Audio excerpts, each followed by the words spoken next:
일단 외국에서 우리 수출을 구분하는 게 중요하거든요. 근데 수출을 구분하는 게 왜 중요하냐면 부가세법에서 수출이면 영세율이잖아요. 그럼 매입세 공제 받을 수 있죠? 그러니까 수출 여부를 확인하는 게 상당히 중요해요. 하다못해 영세율 가산세도 있으니까. 근데 지금 이제 자주 물어보는 질문 중에 하나라서 그냥 만들었는데 외국에서 물건을 공급한 거예요.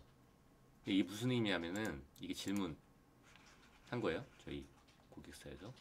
아, 이거 좀 안 고쳐진 파일인가? 어쨌든 이게 질문 내용 그대로예요. 이 질문자가 요 사람이에요. 을. 근데 을이 어떻게 할 거냐면 여기가 지금 여기는 국내, 하늘색이 국내고 밑에는 해외예요. 요 밑에는 해외고 여긴 국내예요. 그러니까 을이랑 갑은 국내사예요.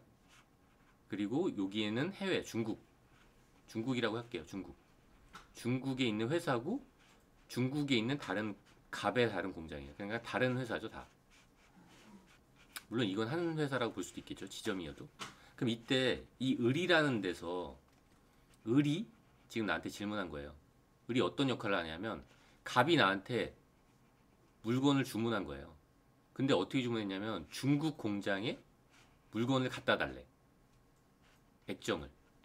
뭐 디스플레이면 디스플레이를. 그러니까 갑의 중국 공장으로 디스플레이를 갖다 달라고 주문을 한 거예요. 얘한테. 국내에 있는 을한테. 그럼 주문이 어떻게 이루어졌죠? 이 둘 간에 이루어졌어요. 돈은 어떻게 받을까요? 이 둘 간에 받을 거예요. 갑하고 을 사이에. 국내의 거래죠. 그러니까 어쨌든 국내에서 이루어지는 거죠. 그럼 이때 물건은 을이 누구한테 주문하냐면 을이 직접 자기가 만드는 게 아니라 그냥 전화로 주문하는 거예요. 샤오미한테. 샤오미 네가 갑의 중국 공장에 물건을 갖다 주라고 한 거예요. 이 상황이에요. 이 질문이. 이 질문을 자세히 읽어보면 그렇거든요. 그래서 어쨌든 자세히 읽어볼 필요 없지만 이 상황을 잘 알면 돼요. 이 상황 무슨 상황인지 알겠죠? 자주 물어보는 거예요. 이때 이게 수출일까요? 그러니까 수출인지 여부를 확인하는 게 상당히 중요해요. 이 사람은 지금 회계 처리를 물어봤잖아요. 물론 회계 처리를 아는 것도 중요하지만 회계 처리는 어떨까요? 일단 회계 처리부터 볼까요? 회계 처리는 어떻게 되냐면 이 똑같은 상황이에요. 이 상황에서 지금 물건을 누가 판 거예요? 얘가 얘한테 판 거예요. 근데 물건이 어디서 팔았죠? 여기에서 물건이 이쪽으로 갔죠. 그럼 내가 사서 내가 판 거잖아요. 그냥 살 때 매입 인식하고 팔 때 매출을 인식하면 돼요. 그 팔 때라는 게 언제죠? 보통 재화의 인도 시점이죠. 여기에 인도되는 때에 얘는 매출을 인식하는 거예요. 내가 얘한테 샀잖아요. 전화로 주문했지만 나는 돈을 얘한테 주겠죠? 그쵸? 얘한테 사서 얘한테 파는 거예요. 팔 때 매출 인식하고 그리고 얘한테 살 때 매입 인식하고 이렇게 하면 되겠죠. 물론 매입을 먼저 인식하겠죠.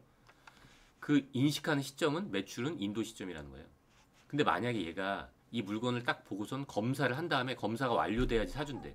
이런 조건이 붙었다면 그 인식하는 시점이 그 검수 시점이 되겠죠. 검사 도장을 찍어준 시점. 그 시점이 매출 인식 시점이 되겠죠. 그렇게 해서 그냥 매출 인식하면 되는 거예요. 근데 나 매출에 대한 대금을 어떻게 받기로 했죠? 원화로 받겠죠. 여기서. 그럼 그때 그 시점을 기준으로 받을 원화를 매출 인식하면 되는 거고. 그리고 매입은 어떨까요? 내가 주문해갖고선 주문하는 시점이 아니죠. 우리가 매입을 한다는 건 얘 물건이 내한테 왔을 때잖아요. 그게 일단 회계상 용어로 위험하고 효익이 나한테 이전됐다고 하거든요. 이 재고자산에 대한 책임이 나한테 왔을 때예요. 그때 계약서상 확인해서 판단한 다음에 그 시점을 기준으로 얘를 매입 인식하면 되는 거예요. 매입 인식은 내가 만약에 웨어를 지급하기로 했어요. 그러면 내가 매입을 인식하려고 하는 그 시점을 기준에 그 환율을 적용하면 되겠죠. 내가 미리 어쨌든 웨어로 환전해 놨어요. 그럼 환차액은 별도예요. 그렇죠? 어쨌든 내가 줘야 될 그 금액이 확정된 금액이 있으니까 외화하면 외화, USD면 USD 확정된 금액을 그 확정된 시점을 기준으로 매입을 인식하면 되는 거예요. 회계 처리는 그렇겠죠. 매출 매입 인식하면 돼요. 그리고 사실 여기서 중요한 건 회계 처리가 아니에요. 이 거래가 수출이냐 아니냐가 더 중요한 거예요. 수출로 보면 이 사람은 질문할 때 나한테 어떻게 질문하면 여기서 세금계산서 발행한대. 우리 세금계산서를 왜 발행해요? 우리가 세금계산서를 왜 발행하냐면은 부가세 때문에 발행하는 거잖아요. 부가세 때문에 발행하는 거예요. 부가세를 과세할 수 있는 주체 권한이 누구한테 있죠? 국내에 있거든요. 국내에 있는 국세청에 있는 거예요. 그 국내 국세청에서 수출할 때는 어떻게 할까요? 부가세 부과 안 시키죠. 어쨌든 국내 거래에 대해서 어쨌든 부과하는데 이건 국내 거래인가요? 이건 국내 거래가 아니에요, 사실.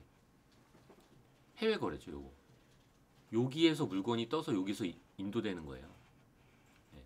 그래서 이건 국내 거래가 아니라서 세금계에서 발행 대상이 아닌 거예요. 근데 이게 만약에 영세율이라면, 수출로 보는 영세율이라면 우리가 부가세 신고할 때 영세율 신고가 들어가겠죠.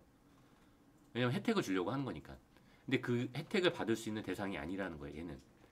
왜냐하면 지금 대금 지급을 여기서 하기 때문에 그래요. 만약에 이게 갑사랑 뭐 갑의 지점일 수도 있잖아요. 얘네 둘 간에 돈이 오고 갈 수도 있겠죠. 요 갑은 수출이에요. 갑은. 근데 을한테는 수출이 아니라는 거죠. 그럼 우리가 세금계산서 발행 안 하면 뭘 발행해야 될까요? 수출은 아니잖아요. 수출이 아니라, 그러니까 부가세법상 수출이 아니라는 거예요. 근데 우리는 계산서는 발행해야 돼요. 네, 계산서는 발행해야 돼요. 왜냐하면 재화 용역을 공급한 건 맞거든요. 근데 법인세법상에서도 재화 용역을 공급할 때는 계산서 발행이 원칙이에요. 법인세법 하에서도. 근데 예외 규정을 두고 있는 거예요. 세금계산서, 부가세법상 세금계산서가 발행이 되면 그러면 안 해도 된다는 거예요. 계산서 발행을. 네. 그게 원칙이거든요. 그렇기 때문에 계산서는 발행을 해야 돼요. 그러니까 얘는 계산서를 만약에 발행을 안 하면 가산세가 있어요. 그럼 세금계산서를 발행을 하면 그것도 안 되겠죠. 네. 얘는 계산서 발행을 해야 되는 거예요. 얘한테. 이 과정을 잘 알려줘야 되겠죠. 갑한테. 근데 이게 지금 우리가 언뜻 보면 수출 같잖아요. 근데 이게 왜 수출 같은지. 그리고 참, 요 매입 있죠, 매입. 난 얘한테 샀잖아요. 무슨 증빙이 있죠? 어쨌든 이거 영세율은 아니에요. 그래서 왜냐하면 국내 거래가 아닌 거거든요. 이거. 그리고 또 뭐냐면 부가세법상 외국 인도 수출이라는 그 정의가 있는데 거기에도 속하지 않아요. 좀 이따 그거 볼 거고. 어쨌든 얘는 이 샤오미한테 샀거든요. 얘는 샀잖아요, 돈을 주고. 그럼 얘는 증빙이 뭐죠? 수입하지 않았잖아요. 샤오미한테 우리가 물건을 수입했나요? 수입하지 않았거든요. 수입하는 그 통관 서류가 없겠죠. 나는 계약하고 이체 증빙밖에 없을 거예요. 그럼 이거는 적격 증빙이냐? 그러니까 요 거래는 적격 증빙 수치 대상 거래가 아니기 때문에 그 계약서랑 그게 있으면 되는 거예요. 외화 송금증 같은 게. 그래도 얘는 그 증빙, 적격 증빙 미수치 가산세 대상이 아닌 거예요. 네, 매입 증빙. 그래서 그런 거예요. 왜냐하면은 그 법인세법에 있는 단서 조항에 걸리는 거거든요. 원래 지출 증빙을 수취해야 되는 거래 자체가 있는 거고, 네. 그걸 예외하는 규정이 따로 있는 거예요. 예외적으로 두는 규정. 근데 국내 사업장이 없는 외국 법인하고 거래죠. 네. 그렇기 때문에 이 증명 서류가 사실 왜 우리 신용카드 세금계산서 뭐 그런 거 있잖아요. 현금영수증. 그거 증명 서류는 없어도 된다는 거예요. 그럼 이게 사실 외국 인도 수출이랑 비슷해요. 외국 인도 수출, 이건 수출이에요. 지금 뭐가 바뀌었죠? 상황이. 똑같이 얘가 전화를 해가지고 물건을 얘한테 주는 거예요. 그쵸? 얘가 난 전화해가지고 근데 얘가 나한테 직접 주문한 거죠. 해외에 있는 애가. 네. 그럼 이게 부가세법상 정의가 뭐냐면 수출 대금은 국내에서 영수하죠. 우리 그죠? 영수하지만 국내에서 통관되지 아니한 물품이에요. 국내에서 물품이 나갔나요? 난 전화만 했죠. 그죠? 아니한 물품을 외국으로 인도하는 형태의 수출이래요. 여기 중국이죠? 중국에서 중국으로 인도했죠. 네. 국내에서 통관되지 않은 걸. 그러기 때문에 다른 사람들이 이 위의 사항을 헷갈리는 거예요. 이것도 마찬가지죠. 여기에서 국내에서 영수하죠. 근데 국내에서 통관하지 아니한 물품을 외국에서 외국으로 인도하는 형태는 맞잖아요. 이 위의 상황도 그지? 그렇죠. 국내에서 수취하고 외국에서 외국으로 인도하는 상황이라서 이 상황을 헷갈려 하는 거예요. 근데 우리는 이거 수출을 약간 의도적으로 지원하려고 만든 거니까 요렇게 직접 거래하는 거에 대해서만 외국인도 수출로 보고 이건 영세율을 적용한다는 거예요. 이게 원래 이제 일반적인 부가세법상 수출로 보는 거래죠. 이거예요. 외국인도 수출이 이 상황 하에서 외국에서 물건이 인도되는 상황이죠. 혹시 궁금한 거 있어요? 네, 혹시 있어요? 그러니까 결국 이게 을 있잖아요. 여기에 이게 대무역법에서 이게 어쨌든 이런 형태를 수출로 보겠다라고 정하는 거예요. 네. 그렇기 때문에 아까 그 상황은 말 그대로 요 둘 간의 거래가 따로 있는 거고 요 둘 간의 상황이 발생한 거죠. 네. 얘랑 계약한 거예요. 얘가 나한테 주문한 거지. 네, 얘가. 근데 이 형태에서 수출이 없냐? 수출이 없는 건 아니에요. 얘랑 얘는 수출 관계라니까. 왜냐면 얘도 그냥 유통하진 않았을 거거든. 얘랑 얘 간에는 수출이에요. 이거 다자간 사자간 무역 어쨌든 형태라고 하는데 어쨌든 얘랑 얘는 수출이 없는 형태는 아닌 거예요.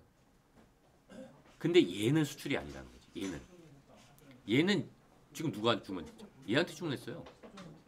접점이 하나인 거예요. 얘는 얘의 행위, 그러니까 을 자체의 용역 행위죠. 을 자체의 용역 행위에 대해서는 수출이 아니라는 거예요. 구분된 행위라는 이거예요. 얘 둘 간에는 수출이래요. 수출이에요. 단순히 정말 단순하게 얘가 중개만 딱 해줘서 그냥 그리고 대금은 실제로 이렇게 딱 온 거야. 네. 주선만 해줘가지고 그럼 얘는 용역을 제공한 거죠. 세금계산서를 발행하겠지. 그 수수료 차익에 대해서. 그럼 세금계산서 발행 대상이죠. 네. 근데 이거 아예 거래가 다른 거라니까. 네. 얘한테 주문했죠 지금. 을한테. 네. 여기서 사가지고선 얘한테 공급했다면 그거는 계산서를 세금계산서 발행해야지. 언제 발행해요 세금계산서? 세금계산서 어떻게 받아요 얘는? 보통 어떻게 받아요? 만약에 이걸 얘가 이렇게 사왔어. 사와가지고 얘한테 사와서 통관한 다음에 넘어와서 통관한 다음에 일로 가요? 그럼 세금계산서 발행을 누가 해요? 을이에요? 을이에요? 물론 이제 그거는 끌고 나오는 주체에 따라 달라져요. 보세구역에서. 보세구역에서 이렇게 발행할 수도 있어요. 근데 어쨌든 그거는 보세구역에서 왜 발행하죠? 보세구역 안에서 들어왔을 때도 발행하지 않아요 세금계산서를. 근데 보세구역 밖으로 끌고 나올 때 과세하죠. 그게 왜 과세하는 거예요? 보세구역인데 왜 과세해? 보세구역에서 보세구역 안으로 이동할 때도 과세해요. 왜냐면 그 가운데서 국내 거래로 보잖아.